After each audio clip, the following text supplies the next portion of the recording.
കോതമംഗലം താലൂക്കിൽ ഇഞ്ചിപ്പുൽ കൃഷിയും ഇഞ്ചിപ്പുൽ വാറ്റും തിരികെ വരുന്നു. കോട്ടപ്പടി പഞ്ചായത്തിലെ വാവേലി കേന്ദ്രീകരിച്ചാണ് ഇഞ്ചിപ്പുൽ കൃഷി വ്യാപിപ്പിക്കാൻ പദ്ധതി തയ്യാറാക്കിയിരിക്കുന്നത്. ആധുനിക സംസ്കരണ പ്ലാന്റും ഇതിനകം പ്രവർത്തനം തുടങ്ങി. കർഷകരുടെയും തൊഴിലാളികളുടെയും വരുമാന വർധനയ്ക്കൊപ്പം ആനശല്യത്തിൽ നിന്നുള്ള രക്ഷയും ഈ കൃഷി വ്യാപന പദ്ധതിക്ക് പിന്നിലെ ലക്ഷ്യമാണ്. ഒരു കാലത്ത് ഇഞ്ചിപ്പുൽ തൈലത്തിന്റെ ഉൽപാദന വിപണന കേന്ദ്രമായിരുന്നു കോതമംഗലം താലൂക്കിലെ പല പ്രദേശങ്ങളും. പിന്നീട് ഈ മേഖല അസ്തമിച്ച് ഇല്ലാതായി. ഈ കൃഷി ഇപ്പോൾ മടങ്ങിവരികയാണ്.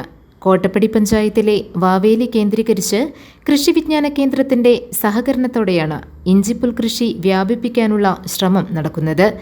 ചെമ്പകമിത്ര എന്ന പേരിൽ രൂപീകരിച്ച കർഷക സഹകരണ സംഘം നടത്തിയ 3 ഏക്കർ സ്ഥലത്തെ പരീക്ഷണ കൃഷി വിജയകരമായിരുന്നു.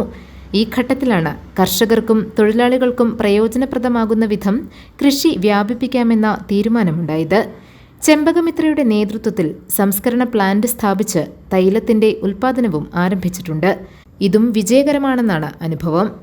KVK വിവിധ സ്റ്റാളുകൾ വഴി വാവേലിയിലെ പുൽത്തൈലം വിപണിയിലെത്തിക്കുകയും ചെയ്തു.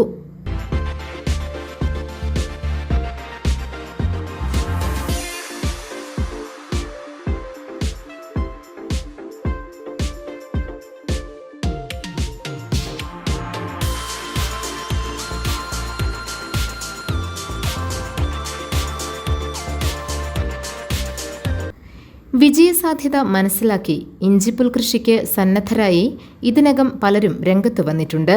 കൃഷി വിജ്ഞാന കേന്ദ്രം കർഷകർക്ക് എല്ലാവിധ പ്രോത്സാഹനവും സഹായവും വാഗ്ദാനം ചെയ്തിട്ടുമുണ്ട്. ആനശല്യത്താൽ പൊറുതിമുട്ടിയ പ്രദേശമാണ് വാവേലി. ആനശല്യത്തിൽ നിന്ന് കർഷകരെ രക്ഷിക്കാനും ഇഞ്ചിപ്പുൽ കൃഷി സഹായിക്കുമെന്നാണ് വിലയിരുത്തൽ. ഇഞ്ചിപ്പുല്ല് ആനയ്ക്ക് തീറ്റയല്ല, അതിനാൽ നശിപ്പിക്കപ്പെടാനുള്ള സാധ്യത വിരളമാണ്. വനം വകുപ്പിന്റെ സഹകരണത്തിനുള്ള ശ്രമവും നടക്കുന്നുണ്ട്. കോട്ടപ്പാറ പ്ലാന്റേഷൻ അതിർത്തിയിലുള്ള ഫെൻസിംഗിന്റെ വശങ്ങൾ ഇഞ്ചിപ്പുൽ കൃഷിക്ക് അനുയോജ്യമാണ്. ഈ സാധ്യത പ്രയോജനപ്പെടുത്തുന്നതിലാണ് വനം വകുപ്പിന്റെ സഹകരണം ആവശ്യമായി വരുന്നത്. വനം സംരക്ഷണ സമിതി പോലുള്ള കൂട്ടായ്മകളെ വനം വകുപ്പിന് ഫലപ്രദമായി ഉപയോഗപ്പെടുത്താനും കഴിയും. പൊതുപ്രവർത്തകനായ ബിനിൽ വാവേലിയാണ് പ്രാദേശിക കോർഡിനേറ്ററായി പ്രവർത്തിക്കുന്നത്. GTV news, Kottappadi.